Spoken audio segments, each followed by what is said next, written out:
নমস্কার, আমি শেফালি, তোমাদের বৌদি। 9 বছর আগে গঙ্গাসাগরের ঢেউ ছেড়ে আমরা দুজন, আমি আর তোমাদের দাদা বাপি দাদা এসে পড়েছিলাম কেরালার কোট্টায়ামে। হাতে ছিল না কিছুই, ছিল শুধু একটা স্বপ্ন, কলকাতার রোল বানানো রেসিপি।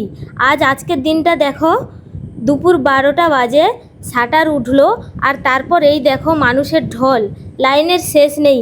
আমি রোল বানাচ্ছি, তোমাদের দাদা তাওয়ায় পরোটা সেঁকছে, আর আমাদের সাথে আছে আরও 3 জন আমাদের পরিবারের সদস্য, স্বামী স্ত্রী আর একটা ছেলে। ওরাও আজ আমাদের মতোই হাঁপিয়ে উঠেছে, হাত চলছে, ঘাম ঝরছে, কিন্তু মুখের হাসিটা দেখো, এটা ক্লান্তির না, এটা জেতার হাসি। 9 বছর আগে যখন শুরু করেছিলাম, লোকে বলতো কেরালায় কে খাবে তোমাদের এগরোল। আজ কেরালা উত্তর দিচ্ছে। এই যে ছেলেটা কলেজ থেকে এসেছে, রোজ বলে চেচি এন্ডে রোল ইবড়ে, মানে দিদি আমার রোল কোথায়।